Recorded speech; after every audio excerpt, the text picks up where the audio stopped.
Pessoal, boa noite. Meu nome é David, eu sou professor de vocês de Comércio Exterior. É o nosso segundo encontro. Eu dou as boas-vindas a todos vocês e vamos começar a nossa aula. Bom, eu tenho falado falei durante o nosso primeiro encontro algumas questões sobre comércio exterior e hoje eu quero passar para vocês mais conhecimento e formas práticas de vocês atuarem. Boa noite, Gi Silva. Então, bem-vindo a essa aula de comércio exterior. Eu vou passar para vocês algumas informações, algum conhecimento importante. Podemos abordar alguns assuntos que não são tão, que às vezes podem não pertencer à aula, mas são assuntos importantes para dar o contexto que nós precisamos para a nossa aula, tá bom? Eu vou começar aqui, deixa eu verificar aqui uma coisa. Eu queria começar com vocês. Nós precisamos abordar uma questão aqui importante. Por exemplo, isso pode ser até uma questão que caia no Enem, que esteja na prova de matemática lá do Enem, se alguém for fazer, tá? O que ocorre é que, em situações, por exemplo, nós vamos abordar aqui durante a aula a questão da balança comercial. O que é essa balança comercial? Essa balança comercial, para vocês que são de comércio exterior, é importante que vocês tenham domínio desse assunto, tá? Então, porque na área de vocês vão trabalhar, às vezes, com comércio eletrônico, etc., importação, exportação de produtos, vocês devem saber sobre essas questões. Por exemplo, tudo que o Brasil exporta, significa que ele está vendendo. E tudo aquilo que o Brasil importa, significa que ele está comprando. Tá certo? E o que acontece numa casa que, por exemplo, há como eu poderia dizer, você acaba comprando mais coisas do que deve. Seguramente que você vai ter mais dívidas, tá certo? Então, isso também pode ocorrer aqui no país, porque a balança comercial, ela tem impacto direto no consumo interno. Então, se a nossa balança comercial ela é deficitária, ou seja, se a gente compra mais produtos, importa mais produtos do que exporta, significa que tem alguma coisa errada. A capacidade de produção do país estaria afetada. Tá certo? Então, o que acontece? Nós vamos ter um problema aí relacionado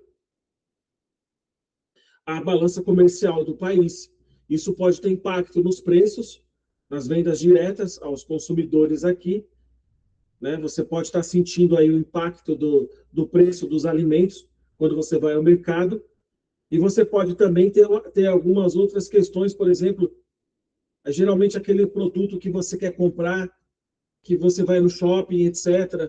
Há outros bens de consumo, como já abordei aqui em outras aulas, inclusive na aula de economia, pode dificultar para a população o acesso a bens de consumo,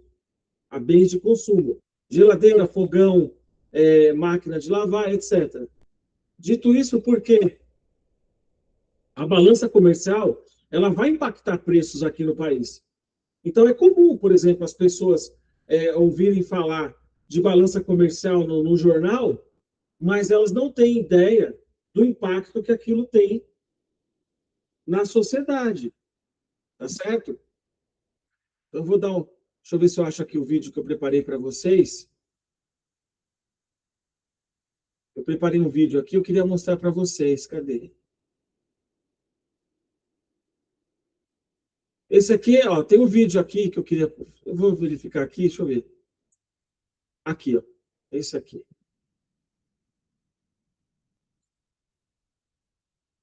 Eu vou colocar um segmento para vocês, que é um vídeo de 3 minutos.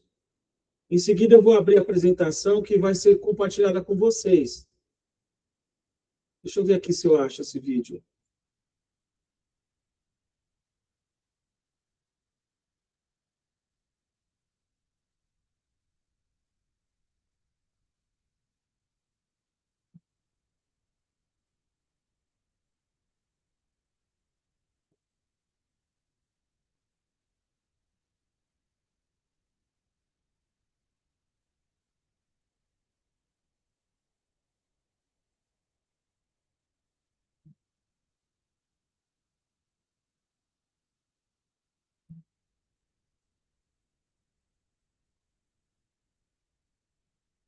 E aí eu já volto para vocês já volto com a aula aqui com vocês.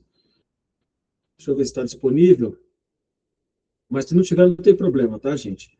O importante é a gente continuar aqui. Para aqui. Mas só um minutinho, vou abrir a apresentação de vocês. Comércio exterior.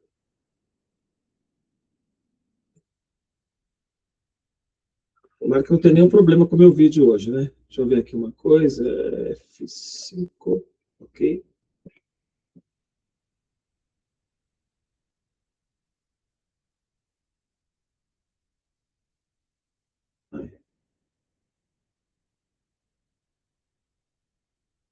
Então, esse é o nosso segundo encontro. Eu vou compartilhar com vocês algumas informações. E aí, depois eu já passo o vídeo em seguida, tá?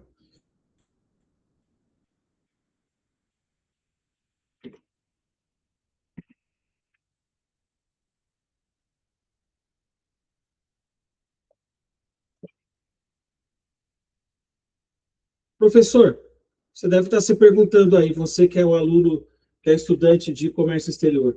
Professor, o que é o comércio exterior? E como ele funciona? Comércio exterior, pessoal, analisa trocas internacionais, estruturas administrativas e efeitos geopolíticos. Eu quis abordar com vocês a questão da geopolítica, porque é o que mais tem acontecido agora. Então, vocês estão acompanhando, né?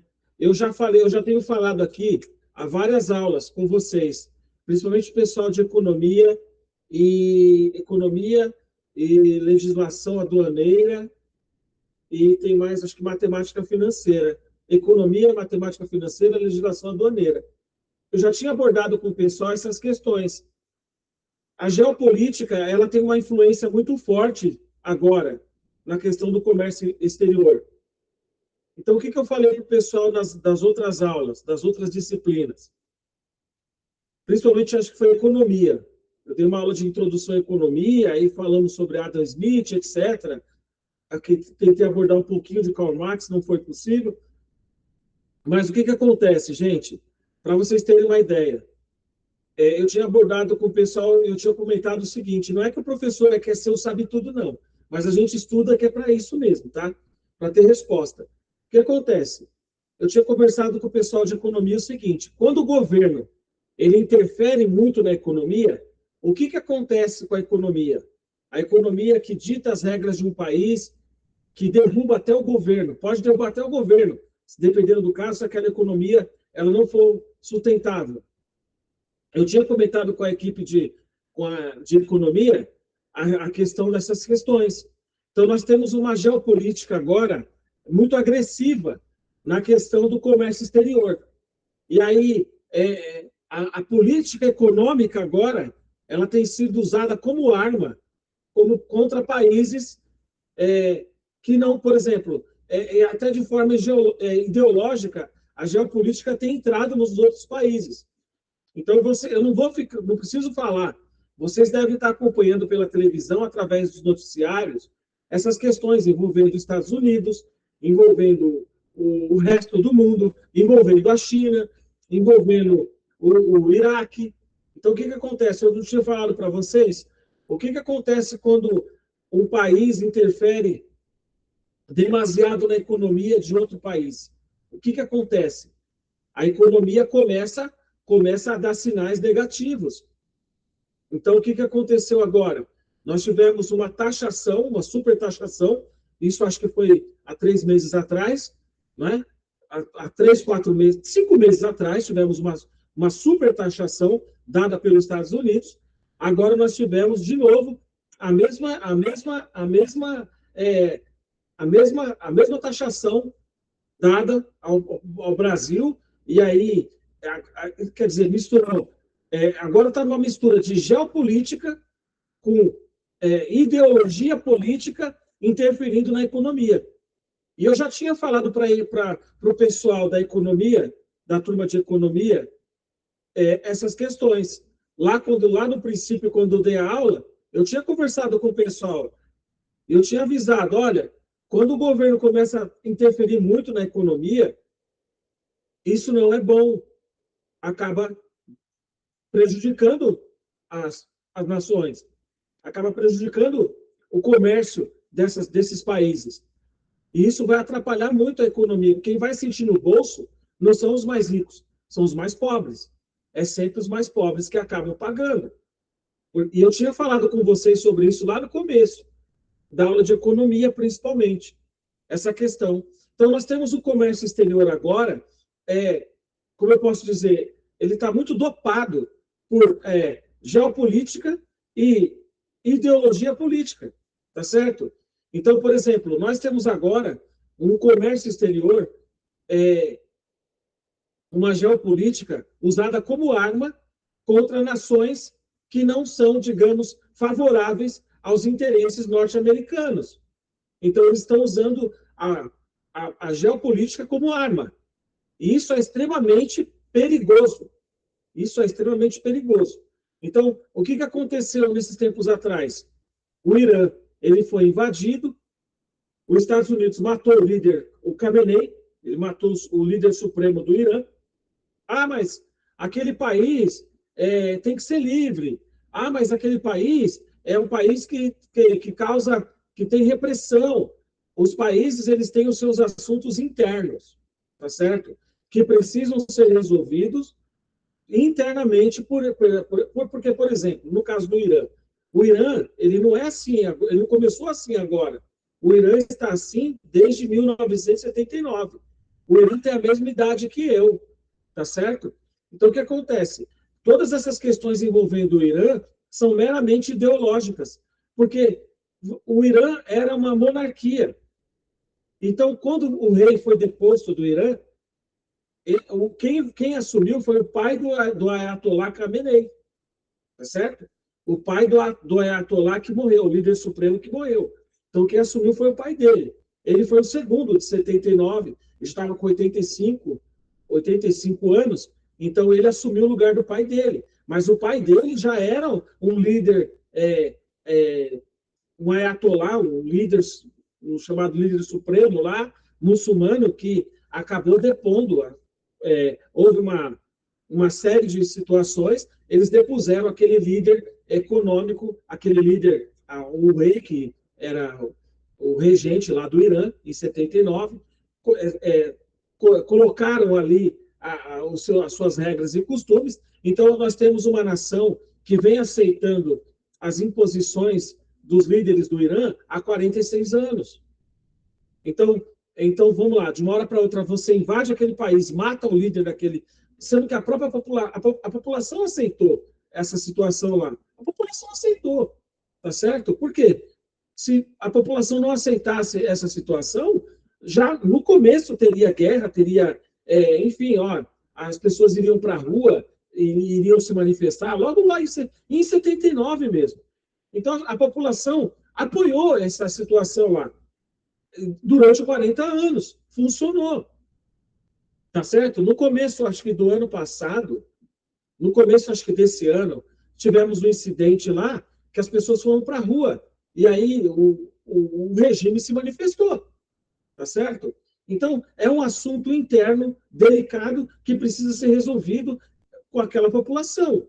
A economia, aí entra a economia, né? A economia ruim, aquele país acabou caindo, enfim, há embargos econômicos, a questão com Israel não está não está bem resolvida, porque se suspeita que se fabricam armas nucleares no Irã, e o Irã nega que faz essas armas, enfim. E aí vocês devem estar acompanhando pela televisão, não sou eu que estou falando, os próprios noticiários aborda essas questões. E aí entra a questão de comércio exterior e geopolítica ao mesmo tempo, que deveria ser assuntos separados. Mas você vê que a geopolítica ela está sendo usada como arma para que outras nações elas façam aquilo de acordo com a vontade de um certo governante, etc. Vocês devem estar entendendo o que eu estou falando.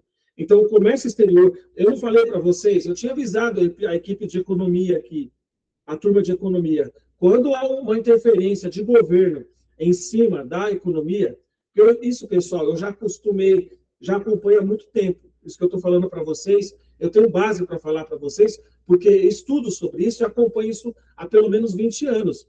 Então, quando um país ele interfere economicamente através dos mecanismos de persuasão, ou que nem está acontecendo uma coisa muito horrível, que é uma questão de invasão mesmo, uma questão de sem diplomacia nenhuma, né? Então, assim, o que acontece?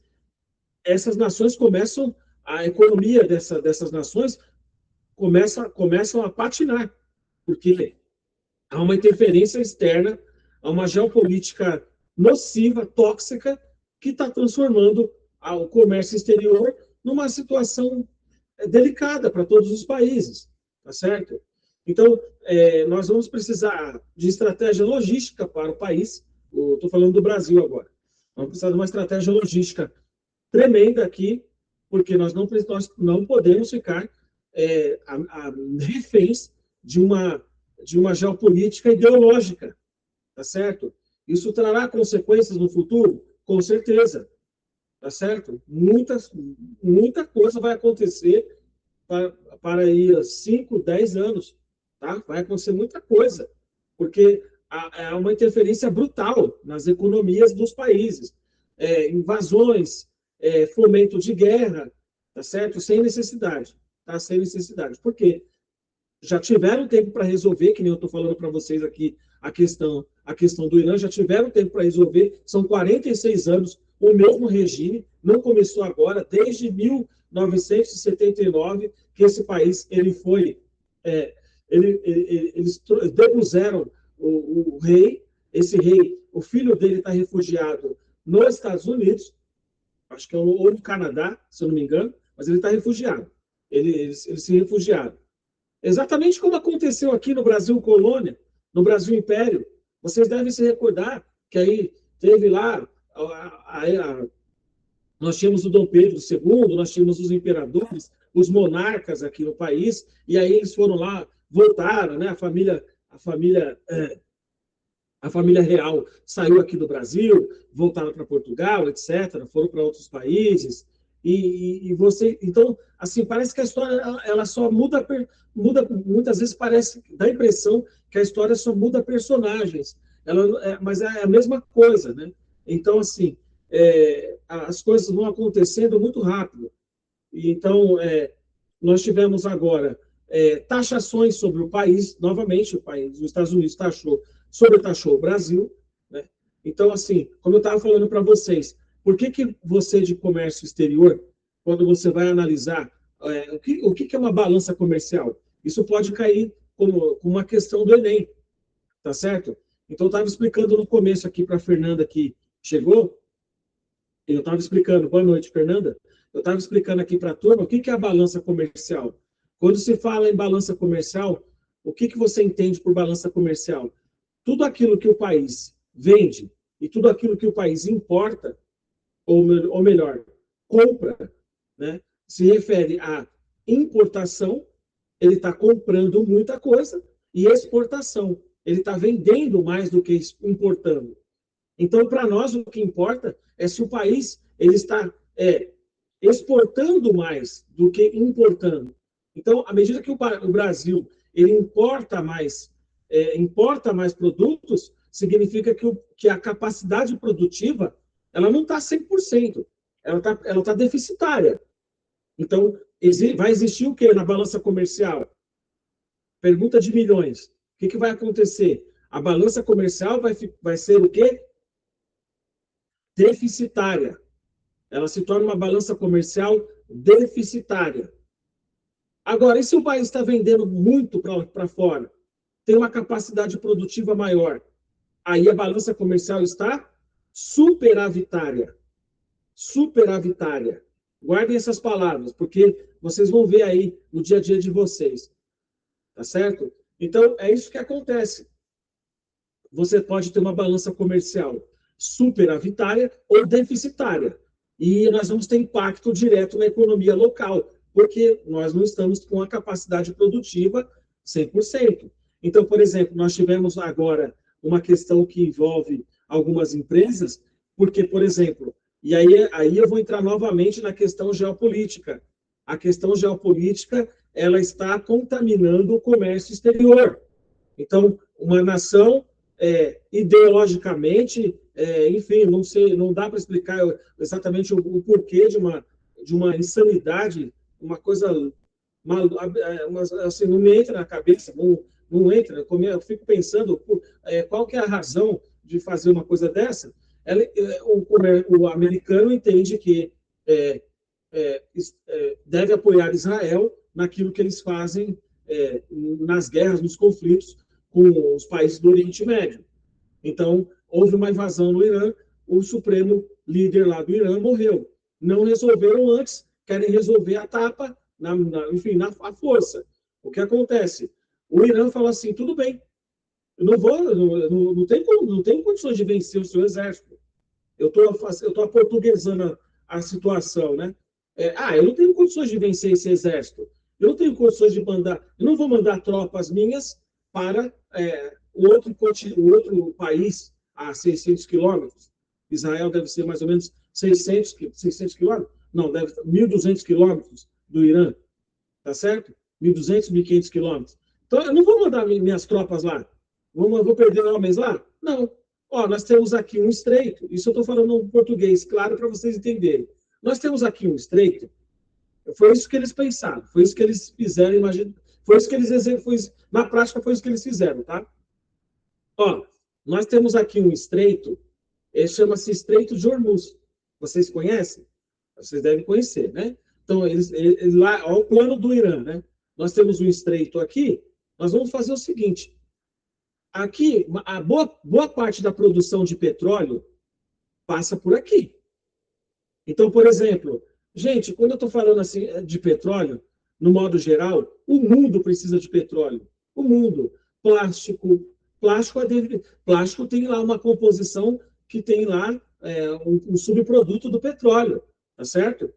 Então, assim, plástico, e aí eu vou falar assim, garrafa PET, seringa, o que vocês imaginarem aí, que são compostos de algum derivado de petróleo, medicamentos, uma série de coisas são derivadas de petróleo.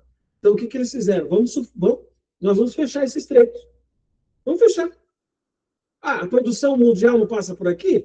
Vamos fazer o seguinte, não vamos jogar míssil em ninguém. Não vamos fazer guerra com ninguém, não. Vamos fechar aqui, ó. Fecha aqui. E aí a economia começa a fazer, estava assim, né? A economia começou a fazer assim, né? Para baixo. O comércio exterior está ameaçado. Tá certo? Por quê? Porque não se teve o cuidado, a cautela de se analisar consequências. Espera aí, ó, esse pessoal aqui, ó, esse país aqui, ó, eles estão do lado, eles moram ali do lado do estreito. O Estreito de Hormuz, ele tem mais ou menos 54 quilômetros de extensão, tá? Mais ou menos isso. 54, entre 35 a 54 quilômetros de extensão. Tá certo? Então, para um país como o Irã, que tem uma população de aproximadamente, se eu não me engano, 100 milhões de habitantes, 90 milhões, algo assim, em torno de entre 100 e 120 milhões de habitantes, para eles fecharem aquilo ali é muito rápido. É muito rápido, com tropas, com navios, até com barco. Eles começaram a jogar bombas lá nos navios, abateram navios até com barcos, segundo pelo que eu ouvi falar. Tá certo? Não é difícil. Não é complicado. E aí o que acontece? Ele que tem o meu navio de petróleo, ele é empresa. Aí eu tô mudando, vamos imagine aí, tá? Eu, empresa, que tem o meu navio de petróleo, eu vou passar por ali sabendo que tem bomba naquele lugar? Não, tem bombas aquáticas lá, minas aquáticas, que vai explodir o navio, eu vou perder todo o petróleo, toda a produção? Não vou. E aí o que acontece? O estreito foi bloqueado, e aí você vê, né? A geopolítica, ó, começa a mergulhar, porque agora nós temos uma questão delicada envolvendo aquele país, que simplesmente eles não usaram armas. Aliás, eles não usaram exércitos contra o Israel. Eles não, vamos marchar por aqui, vamos sair aqui pela Cisjordânia, aqui, vamos cortar por aqui, aí uma parte vai de avião lá, e pula lá e vai. Não fizeram nada disso. Ó, nós temos um estreito aqui, onde passa a produção mundial de petróleo. Vamos fechar. Foi isso que eles fizeram. E fecharam. Tá certo? E o resultado? O resultado é impacto econômico direto. Então, aqui no Brasil, nós tivemos. E aí você está vendo como que é? Não, nós importamos. Nós importamos petróleo. Nós importamos derivados de petróleo. E envolve até a questão da produção do diesel que nós temos aqui. E aí, o que o governo fez? Olha, se não houver intervenção, aí o governo teve que intervir, tá certo? Para alguns isso não é legal, os economistas liberais não gostam, eles detestam, mas nesse caso o governo teve que intervir. Por quê? Imagine que aumente o diesel, o litro do óleo diesel para R$ 15, R$ 20. Quanto que você acha que você vai pagar no pãozinho na padaria que você está acostumado a comprar? Se tudo que vem para cá vem via caminhão. Compreende? Então, tudo que vocês compram, o preço ia subir de forma assustadora. Se não fosse a intervenção do governo, provavelmente 1 litro de gasolina agora estaria mais ou menos entre R$ 10 e R$ 15, sem a intervenção do governo. Eu calculo que, porque ele teve que intervir no preço do óleo diesel. Então, se o óleo diesel sobe, o preço do frete sobe. Porque se o preço do frete sobe, significa que vai ter mais consumo de combustível. Então, você vê, existe aí uma questão de escalada de preços. Né? A inflação começa a fazer assim, ó. Ela dispara, tá certo? Ela dispara, ela decola. Pode ser uma questão aí que caia para vocês no Enem, aqueles que forem fazer, sobre balança comercial, sobre comércio internacional, comércio exterior. O que é uma balança superavitária? O que é uma balança comercial superavitária? Uma balança comercial superavitária é a capacidade daquele país de vender seus produtos. Então, de certa forma, aportuguesando a coisa, então significa que o país está vendendo muito mais do que está comprando. Tá certo? Porque se ele está comprando muito produto, e principalmente derivados de petróleo, significa que a capacidade energética daquele país, ou a produção daquele país está afetada em algum ponto. Ele não consegue se manter, ele não consegue ser autossuficiente. Tá certo? Na pandemia, vocês viram o que aconteceu. Nós não tínhamos aqui os equipamentos médicos necessários. Então, o que o país tinha que fazer? Comprar da China, que era o principal fabricante. Resultado, as produções foram comprometidas, o comércio internacional, o comércio exterior foi complexo naquele momento. Então, nós tínhamos problemas de comércio de todas as formas, problemas com o comércio exterior, porque nós precisávamos importar, estou falando comprar, né? Produtos médicos rapidamente a gente não conseguia. E aí as pessoas morriam no hospital. Então, para vocês terem uma ideia como que a economia, como o comércio, a importância do comércio exterior está aí. A gente precisava comprar remédios, medicamentos de todas as formas, e aí a gente não conseguia comprar rapidamente. Estou falando do português, claro. Um português mais informal, para vocês entenderem. Então, a gente não conseguia comprar rapidamente os produtos, esses insumos de medicamento, eles são fabricados na Índia, tá certo? E aí é que está o comércio exterior. Como é que eu vou vender algo que eu vou precisar? Então, os países seguravam seus medicamentos, os seus equipamentos médicos, nós não conseguíamos comprar no volume que era necessário, e o resultado vocês viram que aconteceu. Muitas pessoas acabaram perdendo as suas vidas. Para vocês terem uma ideia de como o comércio exterior ele tem uma relação direta com essas questões geopolítica e estruturas administrativas e internacionais. Então, nós temos aí uma capacidade energética poderosa no país, mas nós dependemos da geopolítica, de uma relação comercial saudável, o que não está acontecendo no momento, né?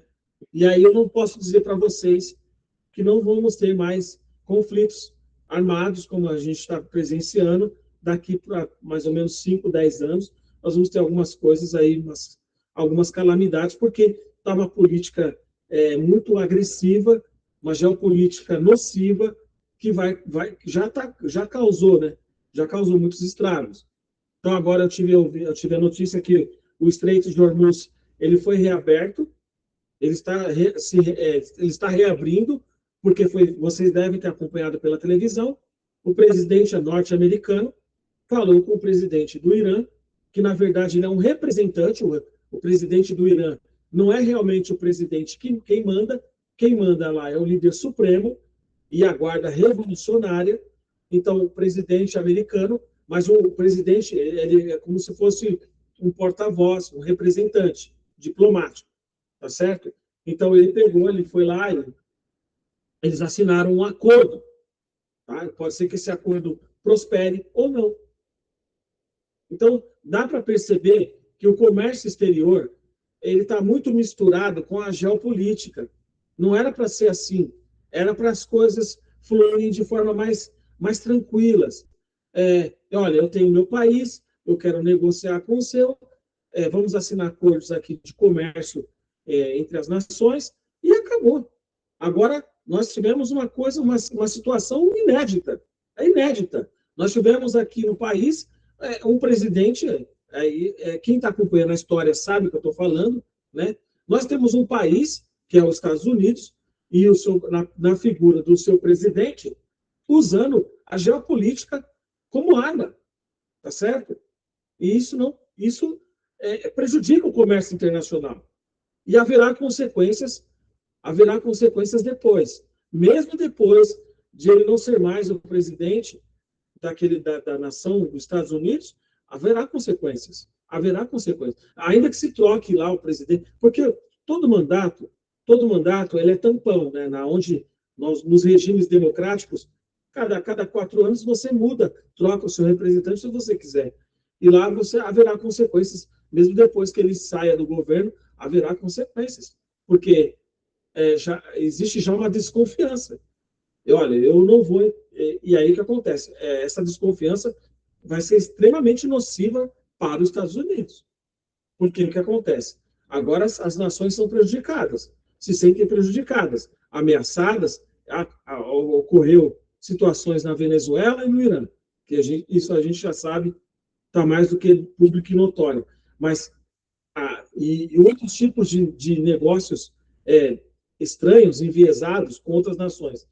O que acontece? Essas nações vão procurar parceiros comerciais mais seguros, parceiros comerciais que trazem maior segurança para o comércio exterior, porque é extremamente positivo, né?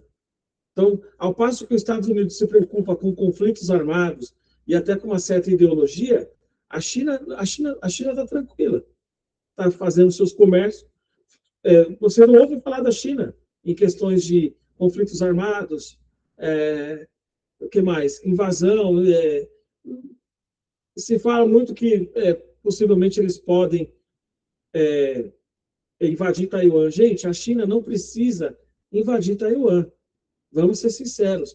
O governo chinês, o governo de Taiwan, que é uma ilha ali próximo da China, e aí vocês têm que ver a história, como é que foi a parte que não aceitou a Revolução Chinesa, fugiu lá na época de Mao Tse-tung, essa parte dessa população, dos que não aceitam, dos rebeldes, chamados rebeldes, fugiram para Taiwan, que é uma ilha. Gente, aquilo ali nunca deixou de ser da China. Então não adianta, ele vai invadir Taiwan. Não vai invadir porque sempre foi deles. Sempre foi deles. Tá certo? Sempre foi da China. Aquele líder, o líder político de Taiwan, ele conversa com o presidente chinês, que é o Xi Jinping, né? Então, assim, aquilo ali nunca deixou de ser da China, gente. Ele não precisa invadir lá. Onde que a gente ouve falar a China invadiu Taiwan? Quando? Isso não vai acontecer. Isso nem precisa acontecer. Aquilo ali sempre foi dele. Sempre foi da China, aquilo ali. Embora eles permitam aquele governo democrático, porque a China ela não tem democracia, para vocês entenderem. A China é governada por um único partido, que é o Partido Comunista Chinês, e tem uma economia, um capital aberto. É estranho, é complicado. Não dá nem para dizer que aquilo ali é comunismo, um comunismo de verdade. Aquilo ali, a economia chinesa, ela dá sustentação, ela dá sustentação à forma de governo. Eles abriram o capital econômico, permitiram o capital econômico. Isso não tem nada a ver com o comunismo, porque o comunismo é outra história, é uma outra situação, mas eles mantêm certas tradições, mantêm um único regime, mas abriram o capital sob o controle do governo, tá certo? Diga-se de passagem, sob o controle do governo, mas eles têm ali aquela ilha de Taiwan, onde tem um regime democrático lá, presidente, etc., que é eleito democraticamente, mas não é a mesma coisa que não tivesse é como se tivesse um prefeito. Eu fosse o governador, tivesse um prefeito. Tá certo? Nós temos o Zema aqui em Minas Gerais, ou tínhamos o Zema, o governador, e temos o prefeito aqui de Araxá. Então é a mesma coisa, Taiwan, tá certo? Eles vão lá prestar satisfações ao regime chinês. Então, assim, ele não precisa invadir aquilo ali, porque aquilo ali sempre foi deles, tá certo? É engraçado falar assim, né? Mas é o que acontece, gente. Agora, nós temos, né, nesses dias atuais, uma invasão da geopolítica no comércio exterior. E isso é ruim. Isso é ruim para as economias. Lembra que eu falei lá na aula de economia? Quando o governo ele interfere muito, as economias elas começam a balançar, começa a ter problema. Déficit, déficit para uns, superávit para outros. Mas nessa jogatina toda, todo mundo sai perdendo. Todas as nações acabam perdendo mais do que ganhando. Tá certo? Sem contar nas consequências, que aí vai ter conflitos armados, aí você já sabe para onde isso caminha. Porque a população não vai ficar aceitando, certo? Chega uma hora que a população perde o seu equilíbrio emocional, e aí você começa a verificar situações de conflito armado, uma série de coisas ruins, porque as pessoas estão com necessidades maiores. Tá certo?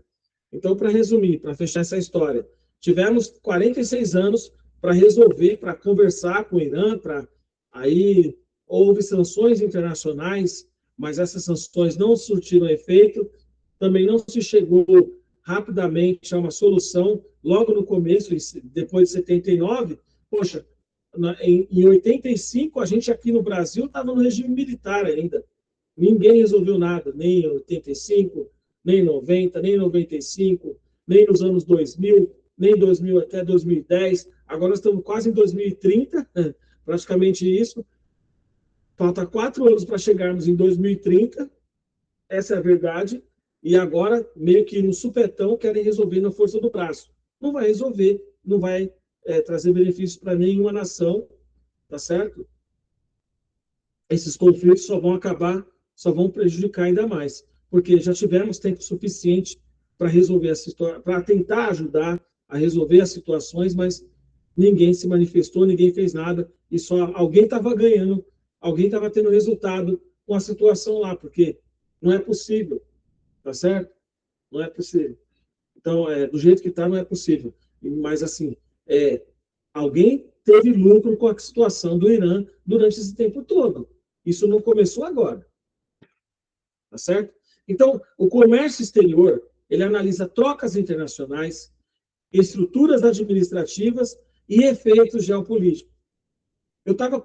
Teve uma disciplina aqui que eu comentei sobre a questão, uma outra questão que agora eu quero abordar com vocês, efeito geopolítico, acabei de falar para vocês, né?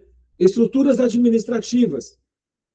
A mesma estrutura que aqui do nosso país não é a mesma estrutura da África, por exemplo. Não é a mesma estrutura da Arábia, dos países árabes, né? Não é a mesma estrutura do Reino Unido.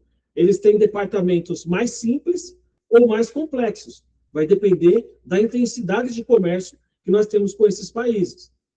Então, essas estruturas administrativas, nós temos a alfândega, nós temos o Siscomex, nós temos um ministério vocacionado ao comércio internacional, nós temos um ministério com um ministro lá de Estado que é responsável. Então, é alguém nomeado pelo governo, pelo presidente, que é o responsável pelo Ministério do Comércio Exterior aqui do país. Indústria e Comércio deve ser o Geraldo Alckmin, se eu não me engano. E o que acontece?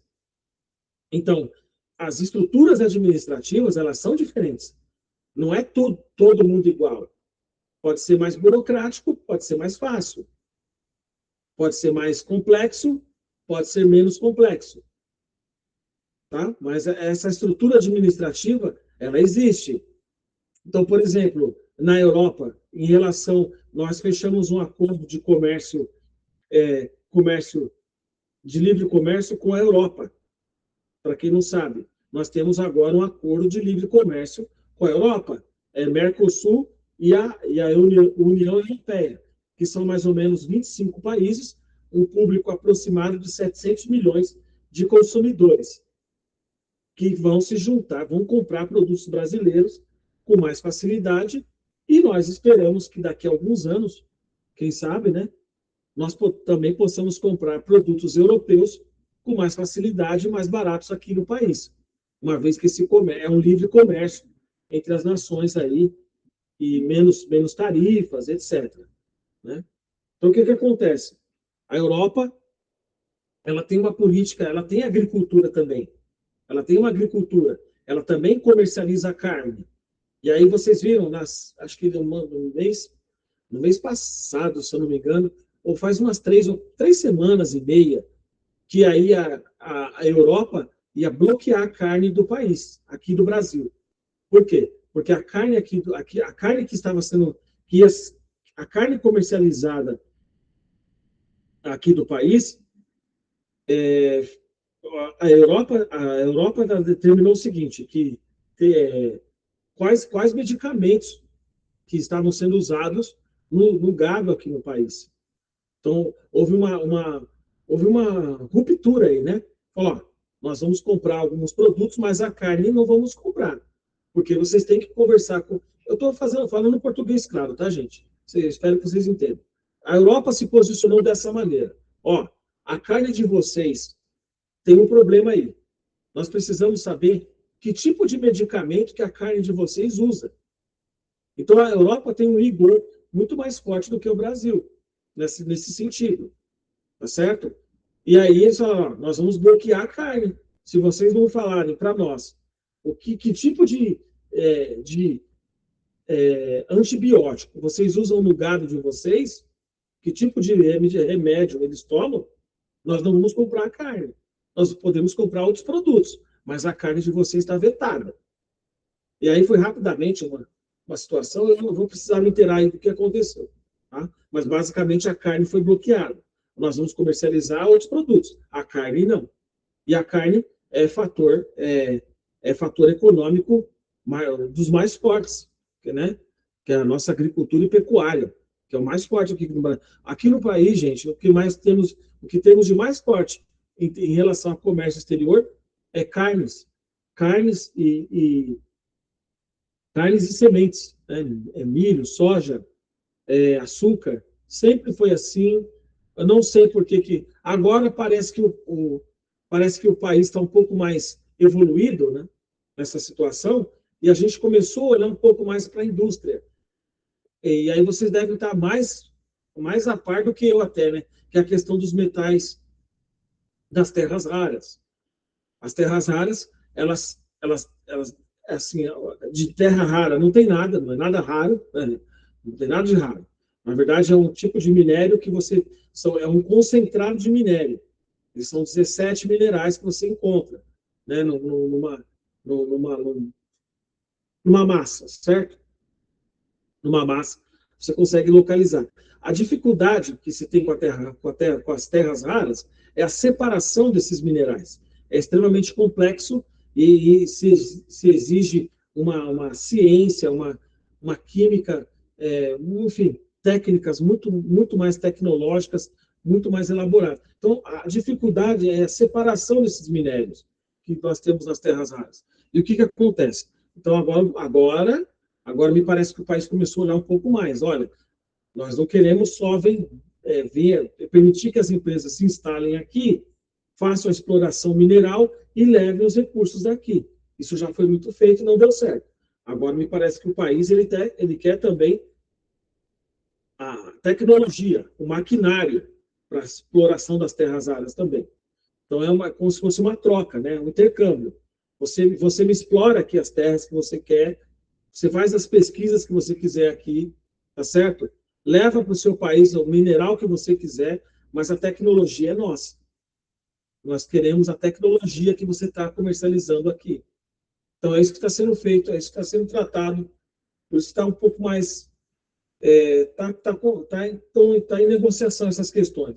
Muitas empresas querem se instalar aqui, mas a contrapartida que o governo exige é a tecnologia dessas empresas aqui no país.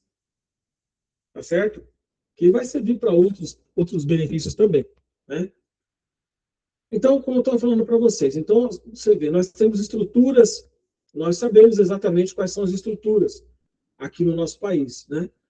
Quando você traz um produto, esse produto passa por uma alfândega, tá certo? Existem fiscais alfandegários, é similar a que os países têm, só que lá pode ser menos burocrático e aqui é mais burocrático, ou o contrário, lá mais burocrático e aqui menos. Mas nós temos essas estruturas, os outros países também as têm. Por isso que nós temos que respeitar todas as questões, inclusive geopolíticas, desses países. Tá certo? A não interferência geopolítica ela é importantíssima para o funcionamento do comércio internacional. O comércio exterior precisa funcionar, senão pessoas ficam desempregadas, economias acabam pagando preço, enfim, existe uma série de coisas aí, porque nós não temos tudo aqui, nós não temos tudo, nós precisamos do comércio exterior, tá certo?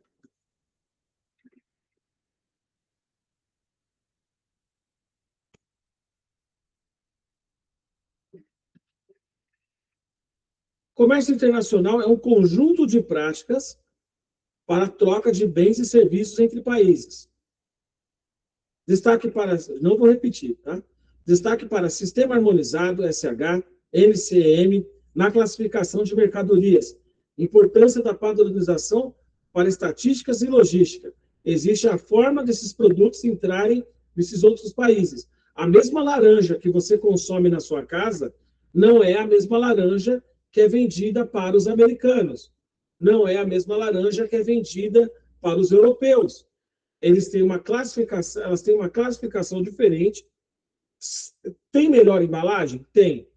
Tem uma limpeza maior? Tem. Tá certo? O que basicamente eu posso dizer para vocês, sem querer exagerar, é que muitas vezes aquela laranja premium, né, aquela premium que a gente poderia consumir, quem consome nos outros países. Você compra uma laranja subgrupo. A gente compra uma laranja que é muito diferente da laranja que é vendida para outros países. Até porque existem normas de higiene, sanitárias, que são muito diferentes das nossas normas aqui, tá certo? Empresas buscam exportar para expansão de mercado, redução de custos e ganho tecnológico. Então, você já deve ter ouvido falar da Nike, com certeza. Todo mundo gosta aí, né? Quer ter um produto da Nike. Né? Quem não conhece a empresa Nike é uma empresa norte-americana. Eles expandiram o mercado, eles estão no mundo inteiro. McDonald's, todos gostam do Big Mac. Vão no McDonald's, compram. O McDonald's é uma franquia. É também uma empresa norte-americana. Ela foi expandida até se chegar ao ponto de serem criadas franquias em vários países. Praticamente quase todos os países devem ter lá o seu McDonald's, exceto a Rússia, agora não tem mais. Tem um tipo de McDonald's lá por causa da guerra, foram retirados, etc., as lojas do McDonald's, eles retiraram tudo, etc., e colocaram lá como se fosse um McDonald's da Rússia. É o único país, assim, que está um pouco aquém da situação, justamente por causa do seu conflito na Ucrânia. Então, é uma outra situação que é pouco comentado, né? Porque gente, a gente fala de uma. Estava pensando numa coisa também aqui comigo agora. Essas coisas não chegam para nós de forma literal. A gente ouve falar, né? A gente vê as imagens pela televisão. Isso não chega até nós, de fato. Ninguém está aqui correndo para supermercado para comprar seus produtos. Estamos numa ligeira calma, certo? Mas não significa que nós não seremos afetados, tá certo? Por quê? Porque é o comércio internacional e é global, né? A geopolítica é uma decisão que afeta o nosso país e outros países. Então, empresas buscam exportar para expansão de mercado, redução de custos e ganho tecnológico. Então, por exemplo, um custo de um empregado nos Estados Unidos é muito mais caro do que o empregado aqui no Brasil, razão pela qual muitas empresas norte-americanas vêm para o país, tá certo? Primeiro, pela questão de redução de custos, que eles têm fabricando seus produtos aqui, e segundo, também pelo ganho tecnológico, também pela redução de custos na questão de contratação de pessoal. Então, às vezes, fica lá, o custo americano é muito mais caro do que o custo do empregado brasileiro. Então, compensa para as empresas a fabricação, tá certo? E aí não precisa nem falar para vocês, né? Nós temos aqui na nossa Araxá uma das maiores empresas de batatas do mundo, que é a Batatas Maquin, que é conhecida internacionalmente, tá certo? E é uma empresa internacional. Então, o que eles buscaram aqui? A agricultura, seguramente, a capacidade de fabricação, a mão de obra barata, tudo isso. Políticas públicas e linhas de crédito influenciam decisões, competitividade, depende de adaptação produtiva e marketing internacional.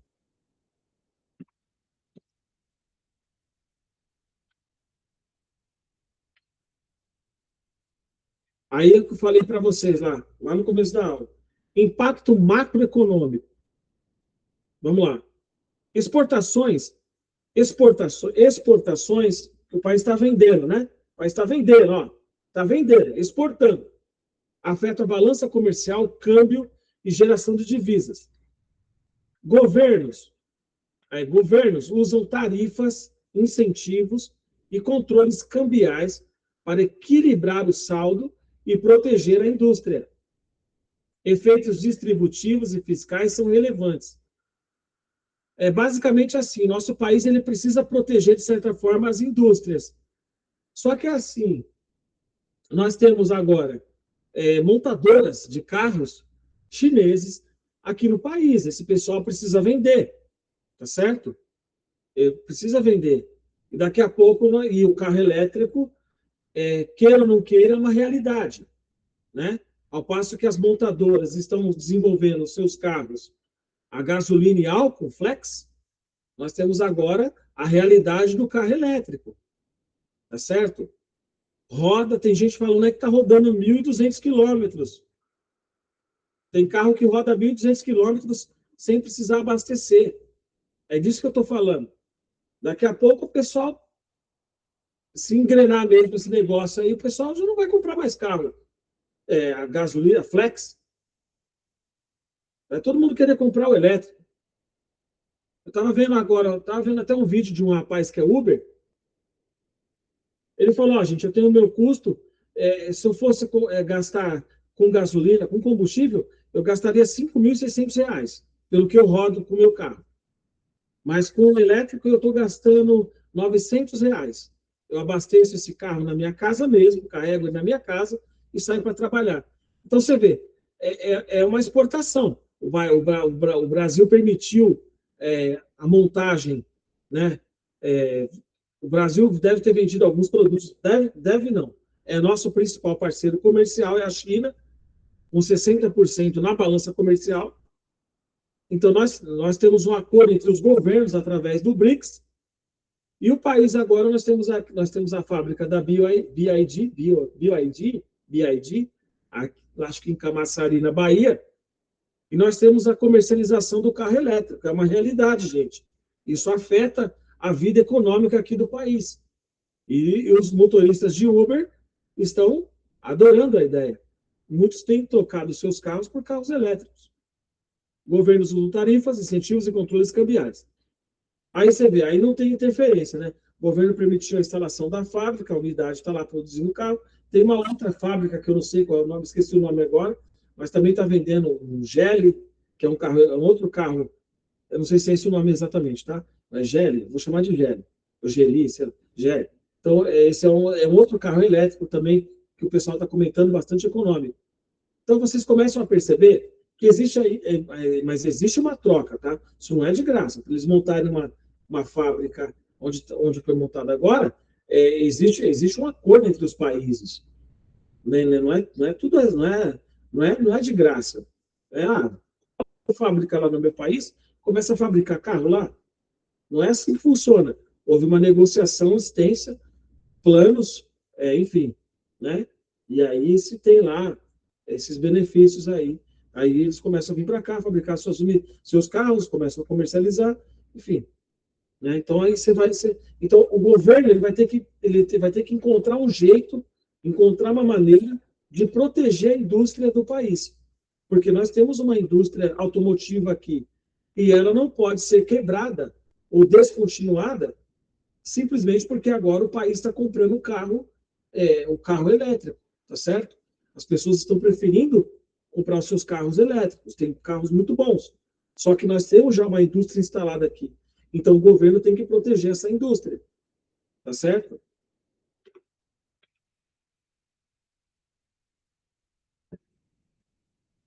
Órgãos e sistemas, eu não vou abordar muito com vocês agora, mas órgãos e sistemas. Syscomex, Sexes, Bacen, Syscomex integra registros e controles das operações.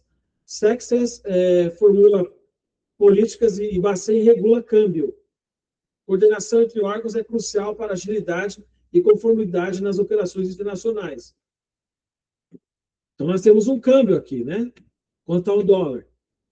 O dólar está mais ou menos R$ 5, 5,17, 5,20. Então, é um câmbio que está sendo regulado. Existem regimes como admissão temporária, depósito alfandegado e nacionalização, cada qual com requisitos e benefícios. Compreender os regimes e o regulamento aduaneiro é essencial para reduzir riscos e otimizar tributos. Então, vamos supor, vou dar um exemplo. A empresa, a China, por exemplo, ela tem um regime de trabalho que é muito diferente do regime de trabalho do Brasil. Então, nós tivemos o Ministério do Trabalho indo fiscalizar a empresa porque ela foi acusada de trabalho escravo. Então, por exemplo, ao passo que o brasileiro trabalha 8 horas, eles podem trabalhar por 12 horas ou mais. E não tem fiscalização. Tá certo? Não tem fiscalização. Como eles são pagos? Aí vai de acordo com aquilo que eles combinaram com os seus patrões. Por exemplo, o único país que eu conheço, eu nunca ouvi falar de outros países, talvez, possivelmente na Europa, mas um país que possui a CLT, a carteira digital de trabalho, é o Brasil. Outros países eu não conheço, tudo é forma de contrato. Você vai lá, você é contratado. Eu tenho um amigo meu que ele foi para os Estados Unidos, ele falou para mim que em 5 dias que ele estava morando lá, ele já foi trabalhar numa empresa. A pessoa, ele não teve que fazer exame admissional, nada. Simplesmente chegaram nele e falaram, olha, você quer trabalhar? Você sabe fazer o quê? Ah, eu sou pintor, etc., eu sou eletricista. Falando, tudo bem, eu te dou um uniforme e você começa a trabalhar. Aí você vai receber de acordo com o tempo que você ficar aqui trabalhando com a gente. Ele ficou lá coisa de 1 mês. Depois, porque o visto dele era de turista. 1 mês, depois ele já voltou aqui para o país. Mas ele conseguiu trabalho assim, quase que de imediato. Né? Chegou lá, foi falar com, segundo ele falou para mim, ele foi lá, falou com o representante da empresa, já deram o uniforme para ele no mesmo dia, na mesma hora, não teve integração, não teve exame admissional, não teve nada. Só chegou lá e falou assim, te dou o uniforme, você trabalha aí, nosso contrato aqui é assim, vou te pagar por hora, tantos dólares, você trabalha e aí, ao final do seu trabalho, conforme for a necessidade, eu vou te pagando, etc, etc. Então, vocês estão percebendo que o regime, da mesma forma, o regime aduaneiro. Nós temos regras aqui, eles têm as regras deles lá. Nós temos a nossa Anvisa aqui, eles têm a Anvisa deles lá. Tá certo? Nós temos os nossos COMEX, né? A nossa forma de comércio aqui, eles têm a forma de comércio lá.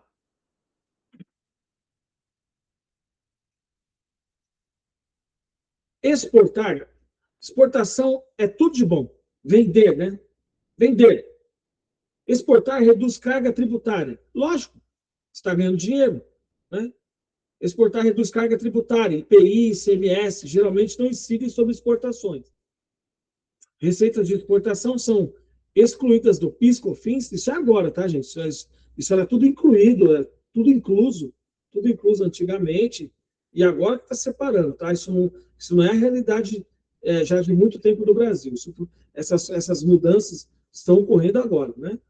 Excluído do PIS, COFINS e OF de câmbio tende a ser zero. Isso agora, porque houve aí uma série de mudanças na economia, etc., na forma tributária. Isso não é uma coisa velha aqui no país. Isso é de agora, tá certo? Tem uma geração que é privilegiada. A minha geração não teve privilégio nenhum. Essa geração de 10, 15 anos, vai de 10 anos para cá, posso dizer assim, né? De 10 anos para cá, é muito privilegiado. Vocês têm praticamente quase que o bolo pronto, né? Na minha época não tinha nada, trilhas, auxílio estudantil, de nenhuma forma, de nenhuma natureza. Essa quantidade de SENAC, SENAI que tem espalhada pelo país, cursos profissionalizantes, bolsas de estudo, não tinha nada na minha época, nada, nada, nada. Entender esses benefícios é essencial. E agora, com as políticas econômicas, etc., e aí as coisas começam a serem mais tangíveis, a população começa a sentir o benefício. Né? Mas isso leva tempo, isso não é de uma hora para outra. Entender esses benefícios é essencial para a competitividade e formação correta de preço de exportação. Então é isso. A capacidade produtiva do país aumenta, o país começa a exportar mais, esse valor que entra para a balança comercial, que é superavitário, se transforma em impostos que são convertidos para a economia local.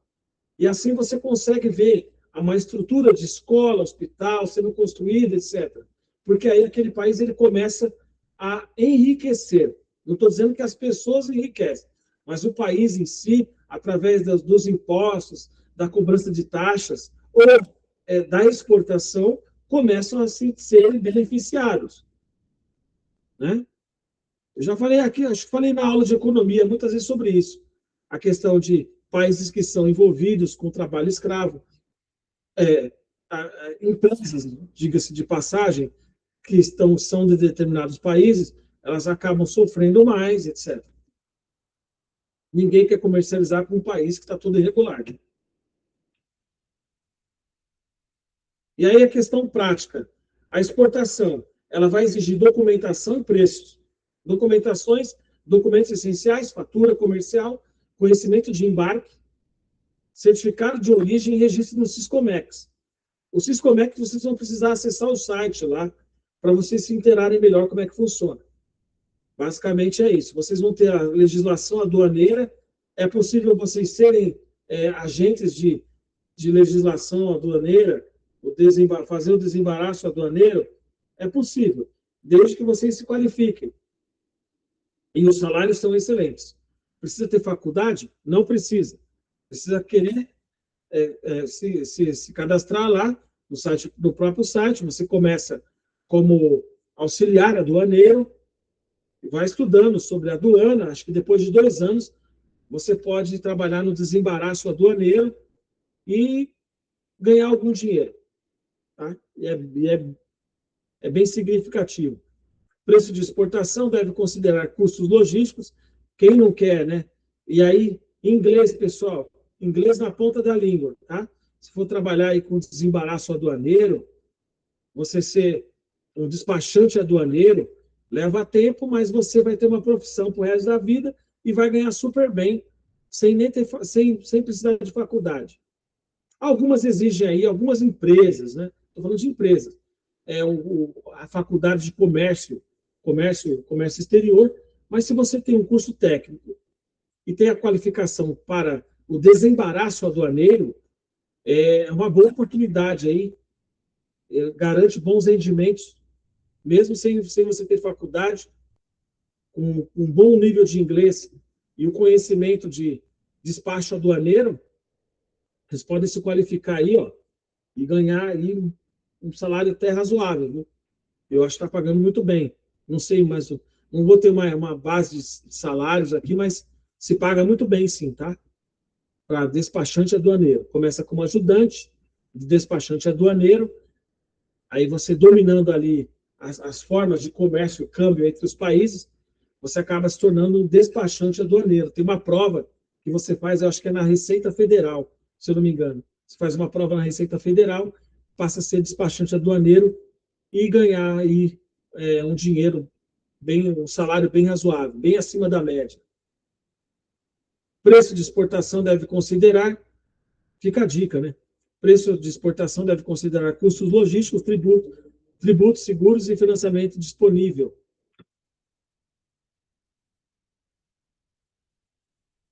Importação fase administrativa e cambial e fiscal. Processo composto por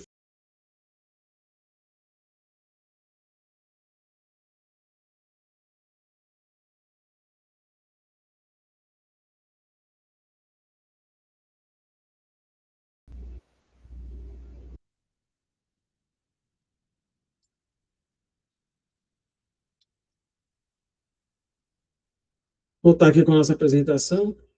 Teve uma queda momentânea aqui. Processo importação, fase administrativa, cambial. Processo composto por fase administrativa, licenças, cambial. E eu acabei de falar para vocês, o desembaraço aduaneiro. Vocês podem fazer o curso e qualificar via Receita Federal, acho que acima de 18 anos, vocês podem se qualificar. Começa como auxiliar, assistente aduaneiro, depois, acho que depois de 2 anos, 2 ou 3 anos, vocês podem atuar fazendo a prova na Receita Federal, se eu não me engano. Na Receita Federal mesmo, já estive pesquisando isso. Vocês passam a ser despachante aduaneiro. E o salário está acima da média, paga super bem aí para despachante aduaneiro, gente. Agora, é necessário um bom nível de inglês, porque vocês vão estar, a língua, a principal idioma falado é o inglês, e vocês vão estar aí atuando com desembaraço aduaneiro de empresas. É muita responsabilidade. E vocês podem se dar super bem aí, não precisa nem ter faculdade, tá? Precisa ter interesse. Nomenclaturas e classificação, SHNCM, classificação usa o sistema harmonizado, e o NCM de 8 dígitos. Classificar corretamente evita erros fiscais, facilita estatísticas e determina alíquotas aplicáveis.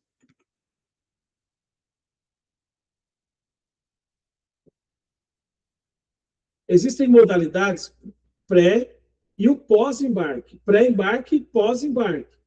Antes de embarcar é uma coisa, no pós-embarque é outra. tá certo? Com prazos e coberturas distintas.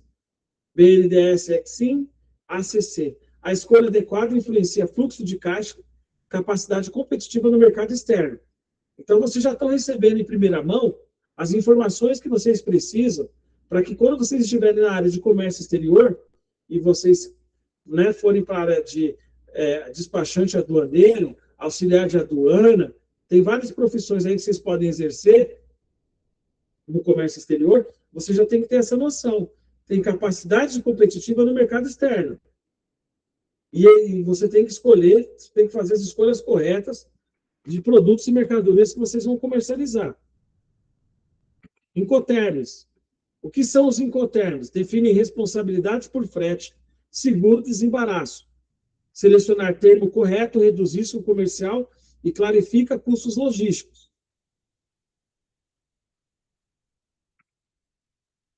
Promoção comercial, marketing internacional. Apoio diplomático e de programas de promoção, SECOM, embaixadas, facilita a identificação de importadores.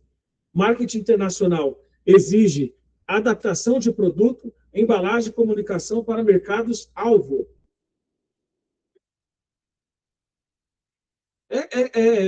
Deixa eu fazer uma pausa aqui. O que acontece, gente? Sempre que você tem o comércio internacional, sempre que nós temos o comércio internacional, vocês têm que entender o seguinte: embora seja comércio com outros países, com nações que nós não conhecemos, o que acontece? Não deixa de ser comércio. Comércio vai ser comércio. Sabe aquela padaria que tem lá perto da sua casa? Tá? Ali é um outro território. Quando você está entrando ali no comércio, qualquer comércio que seja, mas um exemplo, tem uma padaria lá que você vai, que perto da sua casa. Ali é um outro território. Você não faz parte daquele território. O seu território é onde você mora. Tá certo? E quando você entra naquele território, que no caso é a padaria, você vai comprar o produto que você quer. Geralmente é o quê? É o pãozinho que você come no café da manhã. O pão de queijo, que nós adoramos. Então, o que acontece? É outro território. Você está entrando no outro território. Como é outro território, nós temos regras nesse local. Nós temos formas de investir. Quantas vezes você não entra num comércio aqui no Brasil, que eu estou falando de uma forma clara, né? De uma forma para vocês entenderem. O comércio internacional, o comércio exterior, ele não é tão diferente do comércio que você faz perto da sua casa. Tá certo? Então, quando você vai ao supermercado da sua casa, você tem uma série de regras para você entrar no supermercado. Por exemplo, no nosso mercado aqui, nós não podemos entrar com mochilas. Não é que nós não podemos entrar. Nós temos um armário. Esse armário fica na entrada do mercado. Nós depositamos a nossa mochila, ou mala, ou bolsa ali. Pegamos a chave com o número. E aí nós vamos até o balcão da padaria ou até o balcão do açougue que fica dentro do supermercado. Não é proibido eu estar com a minha bolsa, mas eu entrar no espaço no território do mercado Então eu tenho que respeitar esse território. O comércio exterior exige a mesma disciplina. E outra regra, por exemplo, não é permitida a entrada de animais no supermercado, porque lá eles também comercializam ração. Então, de repente, o seu dog vai lá e come a ração do dono do mercado. E fica chato. Então, esse comércio, ele não permite esse tipo de invasão dentro do supermercado. Correto? Assim funciona também o comércio exterior. Então, nós temos regras para nós, para a nossa família, e nós temos regras também quando entramos em outro território. Isso é para viagem, isso é para você entrar numa empresa, tá certo? Então, outra regra que tem no nosso supermercado aqui, além da proibição de animais, não é permitido os homens entrarem sem camisa. Tá certo? Então, os homens, aí às vezes o camarada está lá no futebol, ou está saindo da quadra, etc., tá calor, está sem camisa. Lá não é permitido você entrar sem camisa. Então, os homens devem estar com roupas, tá certo? Trajados, né? Com camiseta, pelo menos, uma camiseta básica. Mas não pode entrar totalmente sem camisa, sem camiseta, né? Então, é a regra do supermercado, para eu entrar lá. A mesma coisa quando você vai entrar em outro tipo de comércio, como eu falei agora, numa padaria, por exemplo. Você vai ter que pegar a fila do pão. Você não está sozinho lá.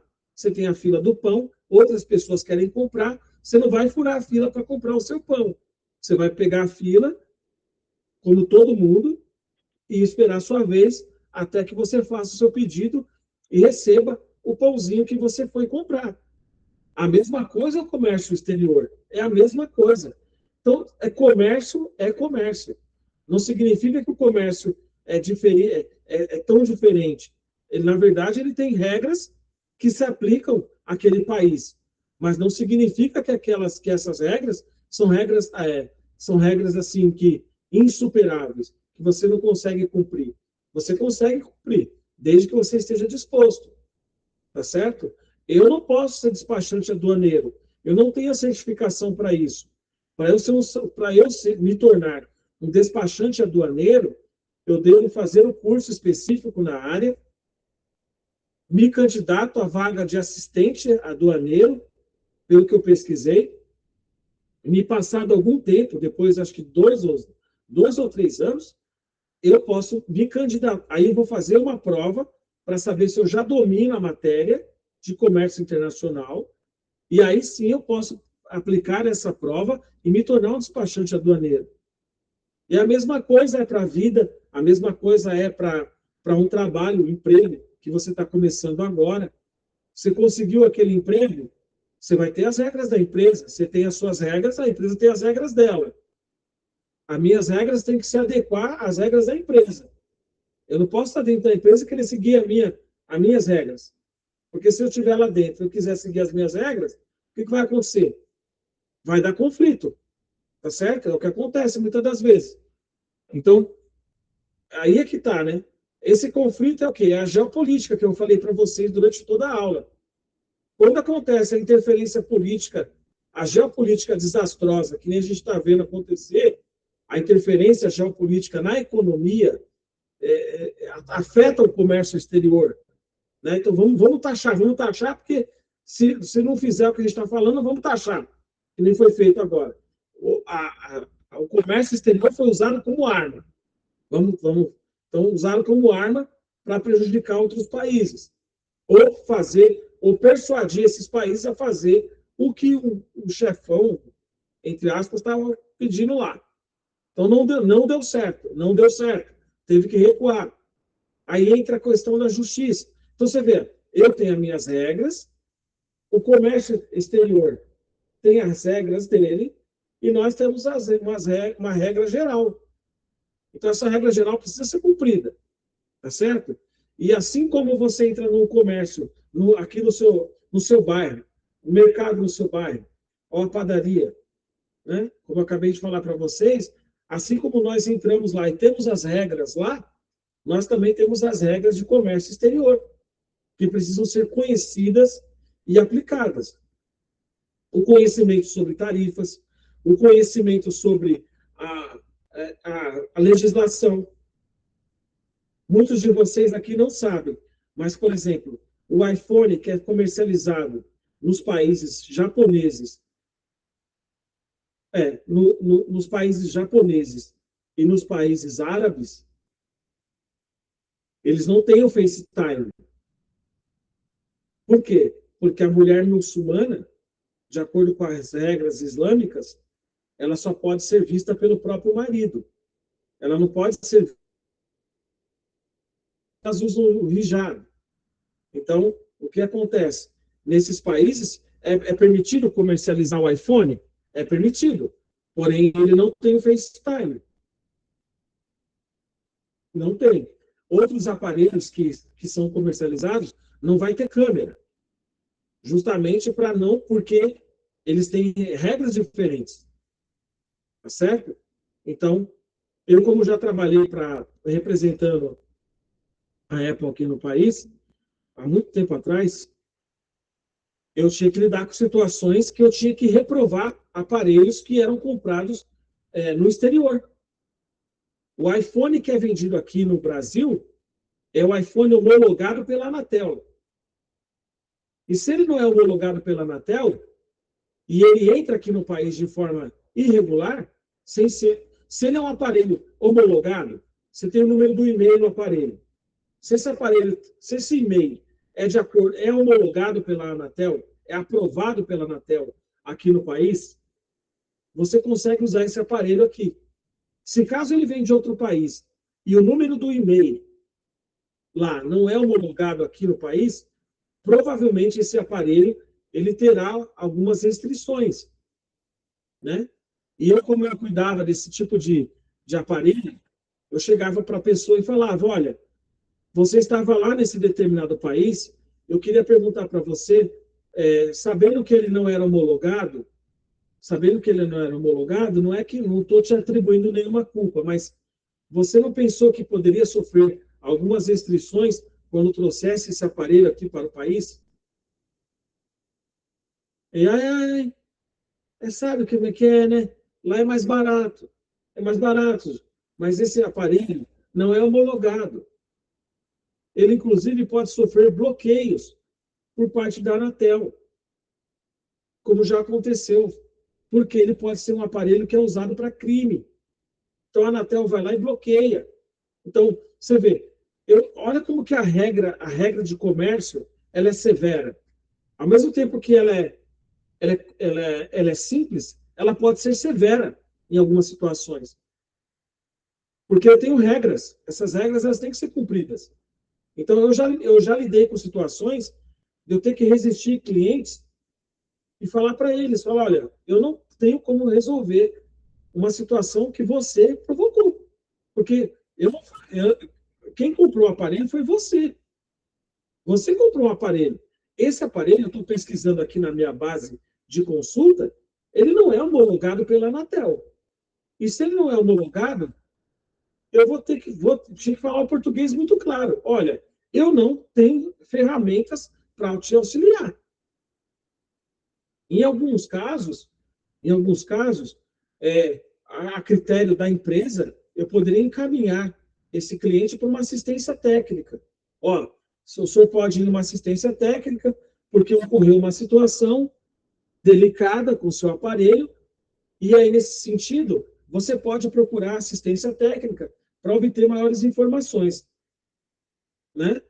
O que acontece? Nesse caso, eu acredito que provavelmente lá na assistência técnica, mesmo que autorizada, a sugestão era o quê? Olha, o senhor precisa trocar esse aparelho, trocar por um aparelho homologado. Porque, olha, para vocês entenderem o que eu estou falando, aqui no país, e eu já vou encerrar a aula, tá?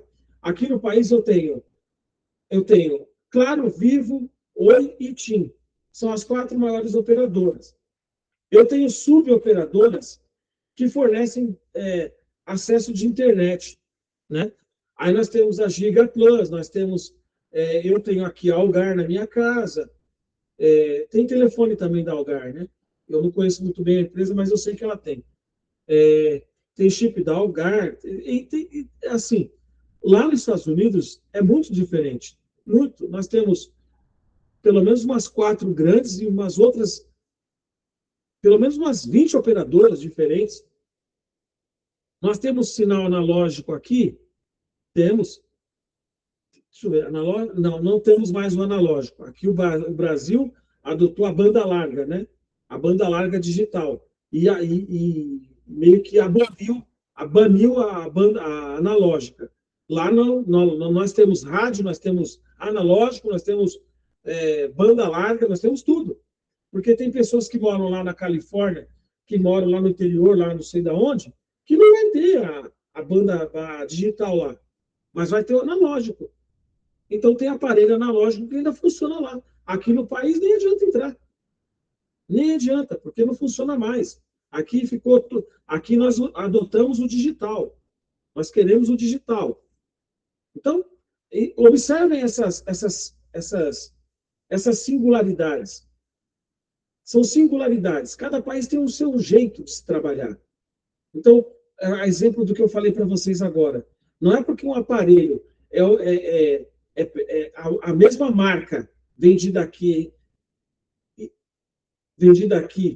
é de uma forma, a mesma marca é vendida lá de outra forma. Pode ser que não tenha câmera o aparelho. Quantas vezes eu trabalhando não vi aquele, olha, eu comprei esse aparelho em lugar tal, eu estava viajando no exterior, comprei esse aparelho. Eu estou percebendo agora que ele não tem câmera. Aí eu ia lá pesquisar o número do e-mail do aparelho e ver que aquele aparelho era ou japonês, ou era um aparelho vendido no Japão, ou era um aparelho comercializado nos países árabes. Aí via lá o nome da operadora, tal, aparecia tudo em chinês, ou aparecia tudo em árabe. Eu falei, meu amigo, você tem que voltar lá e trocar o seu aparelho. Eu não tenho o que fazer. Ah, mas e a garantia? Olha, a garantia se aplica ao país de origem do aparelho. A nossa garantia aqui, ela é diferente. É para aparelhos que são vendidos no país, não para aparelhos que são comercializados dessa forma. Então, percebam essas situações. Percebam que o comércio internacional, existem regras de comércio. Não quer dizer que eu vou comprar, por exemplo, tem muitas pessoas, para finalizar, tá? Tem muitas pessoas comprando a caneta emagrecedora do Paraguai. Essa caneta emagrecedora, ela não é aprovada pela Visa. Não sei. A caneta emagrecedora que a gente tem aqui é o quê? É o Ozempic, é o Mounjaro, etc. Essa caneta emagrecedora que vem do Paraguai, ela tem outro composto que não é aprovado pela Anvisa. Tá certo? Então, para resumir, para finalizar, finalmente, tá? O comércio exterior, ele tem as suas regras, ele tem a sua disciplina, a sua doutrina. E cabe a nós, profissionais da área, obedecer essas regras, essas disciplinas. Operar internacionalmente, para finalizar, exige domínio técnico, classificação, regime estratégico, financiamento, marketing, e no atual contexto geopolítico, diversificar mercados e gerenciar riscos cambiais e regulatórios é fundamental para a resiliência e crescimento sustentável. Gente, muito obrigado por essa aula. Quero agradecer aqui a presença de todos vocês, tá? E até o nosso próximo encontro. Tchau, tchau, pessoal.